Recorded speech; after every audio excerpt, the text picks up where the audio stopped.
There is a place on Earth where the temperature regularly hits 130 degrees Fahrenheit, where rainfall averages less than 4 inches per year, where the ground is salt-crusted sand and rocks stretching in every direction as far as the eye can see, where nothing, by any reasonable measure, should grow.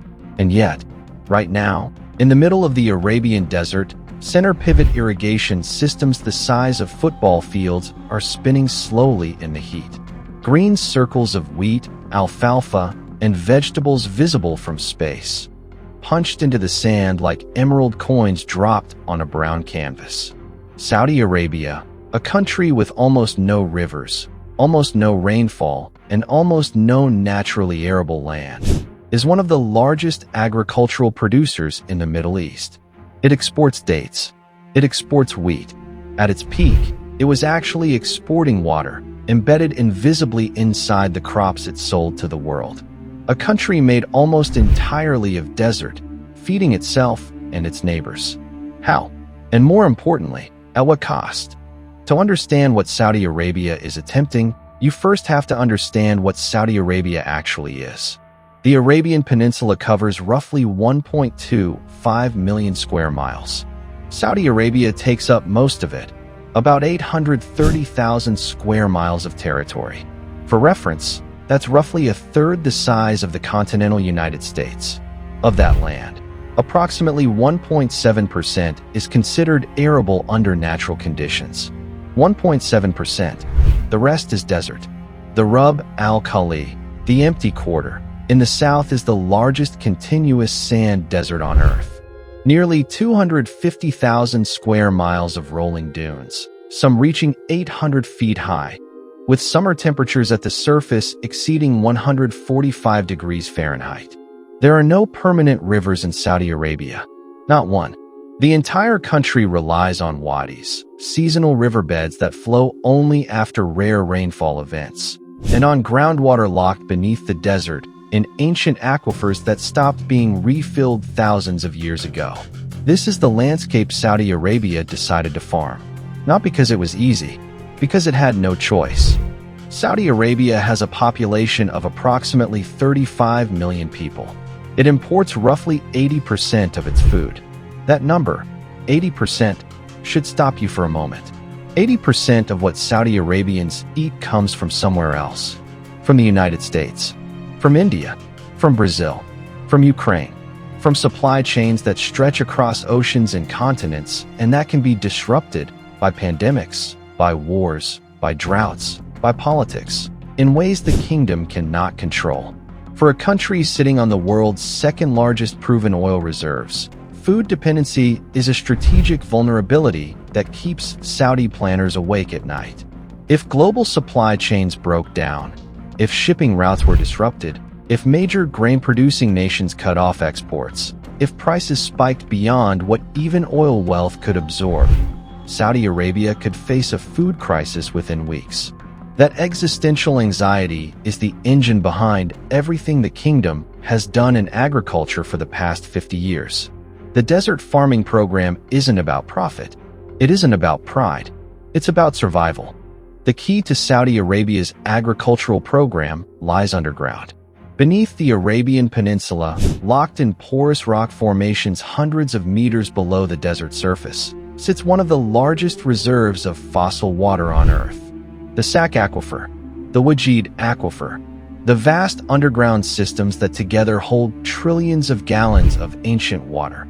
Rainfall that fell during the last ice age, when the Arabian Peninsula was green and wet and nothing like what it is today. That water has been sitting there for between 10,000 and 30,000 years. It is not being refilled. There is no recharge. It is a finite resource, as finite as the oil beneath it, and once it is gone forever. In the 1970s, when Saudi Arabia first began its serious agricultural push, engineers drilled down through hundreds of meters of rock and tapped into this ancient water. They brought it to the surface. They spread it across the sand through center pivot irrigation systems, long rotating arms that spray water in perfect circles visible from satellite imagery. And it worked. Wheat grew in the desert. Vegetables grew in the desert. Dairy farms appeared in the desert. Saudi Arabia became, for a brief period, one of the largest wheat exporters in the world. The desert was blooming, and the ancient water, the irreplaceable water, was draining away. The technology that made Saudi desert farming possible has a name most people have never heard: center pivot irrigation. The concept is simple.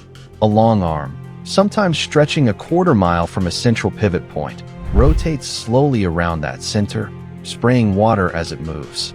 The result, viewed from above, is a perfect green circle in the desert. Hundreds of them, thousands of them, visible from space. Each pivot system can irrigate between 130 and 500 acres of land, depending on its size. The water is delivered directly to the root zone of crops, minimizing evaporation in an environment where the air will steal moisture from any exposed surface within seconds. At peak development in the 1990s, Saudi Arabia had over 3,000 center pivot systems operating simultaneously across the kingdom. Fields of wheat and barley rose out of the sand. Greenhouses full of tomatoes, cucumbers, and peppers operated in the shadow of sand dunes. Dairy operations, some of the largest in the world, appeared in regions where no cow had ever stood before. Saudi Arabia was producing 4 million tons of wheat per year at its height, enough not just to feed itself, but to export to neighboring countries. It was, by any measure, an agricultural miracle. It was also draining the ancient aquifers at a rate that scientists calculated would exhaust them within decades. By the early 2000s, Saudi hydrologists began publishing numbers that alarmed even the kingdom's most optimistic agricultural planners. The water table in key agricultural regions was dropping fast. In some areas, wells that had originally reached water at 100 meters were now drilling to 300, 400, 500 meters to find the same resource. The energy cost of pumping water from those depths was rising exponentially, and the water itself, ancient, non-renewable, irreplaceable, was being consumed faster than any realistic estimate had suggested. In 2008, Saudi Arabia made a decision that signaled the scale of the problem. It announced it would phase out domestic wheat production entirely by 2016. A country that had been a wheat exporter would stop growing wheat. Not because it couldn't, but because the water cost was simply too high. Every ton of wheat produced in the Saudi desert consumed water that could never be replaced. And the kingdom decided it was better to buy wheat from countries where rain still fell than to exhaust an aquifer that might one day be the only water source available. The wheat fields went dark. The center pivots stopped spinning, and Saudi Arabia began looking for a different answer. The new Saudi agricultural strategy looks almost nothing like the old one. Instead of mining ancient groundwater to grow thirsty crops in open fields, the kingdom is now investing in technologies designed to produce food with minimal water, and in some cases, with no fresh water at all. The first pillar is desalination. Saudi Arabia already operates the largest seawater desalination network in the world, providing about 70% of the kingdom's drinking water. Now desalination capacity is being expanded specifically for agricultural use, turning Persian Gulf seawater into irrigation water for coastal farming zones. The second pillar is vertical farming. In climate-controlled indoor facilities, crops are grown in stacked layers under LED lighting, using aeroponic or hydroponic systems that require up to 95% less water than conventional field farming. Saudi Arabia has invested heavily in vertical farming startups and is building large-scale facilities near major population centers. The third pillar is treated wastewater reuse. Agricultural operations near cities are being connected to treated municipal wastewater systems, turning what was previously a waste product into an irrigation resource. None of these technologies are unique to Saudi Arabia, but the scale at which the kingdom is deploying them, driven by oil money and existential urgency, is unlike anything happening anywhere else in the world. No discussion of Saudi Arabia's agricultural future is complete without talking about NEOM. NEOM is Saudi Arabia's $500 billion megacity project, a futuristic urban development being built from scratch in the northwest of the country along the Red Sea coast. And embedded within NEOM's master plan is an agricultural vision that reads more like science fiction than farming policy. Vertical farms integrated into urban towers. Aquaponic systems producing fish and vegetables simultaneously in closed-loop water cycles. Atmospheric water harvesting, technology that pulls moisture directly from desert air, supplementing conventional water sources.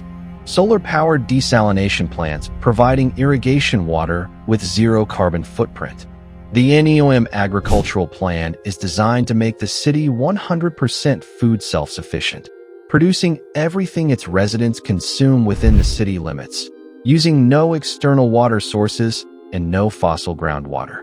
Whether NEOM actually delivers on those promises is a question that remains unanswered. The project has faced significant delays and cost overruns.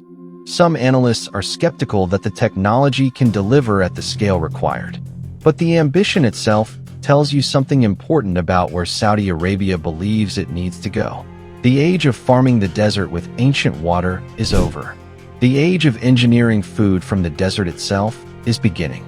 There's another dimension to Saudi Arabia's food security strategy that rarely gets discussed in the same breath as center pivots and vertical farms.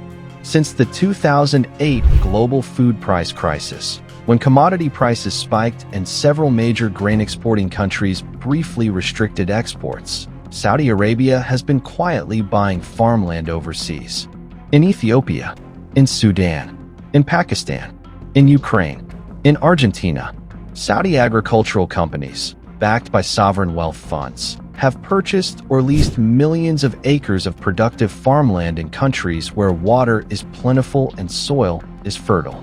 The crops grown on that land, wheat, rice, soybeans, are shipped directly back to Saudi Arabia. Critics have called this agricultural colonialism. They argue that Saudi investment is taking productive farmland out of local food systems in some of the world's poorest countries and redirecting its output to one of the world's wealthiest. Saudi officials frame it differently. They call it agricultural partnership, bringing investment, technology, and infrastructure to developing nations in exchange for a reliable food supply. The truth is probably somewhere between those two narratives. But the underlying logic is clear. Saudi Arabia has decided it cannot depend on the global market alone. It needs to own the supply chain, not just buy from it. In the middle of all this high-tech agricultural ambition, there is one crop that Saudi Arabia has always grown and always will: dates. Saudi Arabia produces approximately 1.5 million tons of dates per year, making it the second largest date producer in the world. Over 400 varieties of date palm grow across the kingdom, many of them cultivated for thousands of years. The date palm is uniquely suited to desert conditions. Deep roots that reach for groundwater, a tolerance for heat and salinity that no other productive crop can match, and a fruit that is calorie-dense, long-lasting, and nutritionally complete enough that Bedouin travelers once crossed the empty quarter surviving almost entirely on dates and camel milk. In a kingdom wrestling with the limits of desert agriculture, the date palm is a reminder that the most sustainable solution is sometimes the oldest one. Not everything about feeding Saudi Arabia requires a billion-dollar technology investment. Some of it was already growing there, quietly, for 3,000 years. To understand what Saudi Arabia is attempting, you first have to understand what Saudi Arabia actually is. The Arabian Peninsula covers roughly 1.25 million square miles. Saudi Arabia takes up most of it, about 830,000 square miles of territory. For reference, that's roughly a third the size of the continental United States. Of that land, approximately 1.7% is considered arable under natural conditions. 1.7%. The rest is desert. The Rub al-Khali, the empty quarter, in the south is the largest continuous sand desert on Earth. Nearly 250,000 square miles of rolling dunes, some reaching 800 feet high, with summer temperatures at the surface exceeding 145 degrees Fahrenheit. There are no permanent rivers in Saudi Arabia. Not one. The entire country relies on wadis, seasonal riverbeds that flow only after rare rainfall events, and on groundwater locked beneath the desert in ancient aquifers that stopped being refilled thousands of years ago. This is the landscape Saudi Arabia decided to farm, not because it was easy, because it had no choice.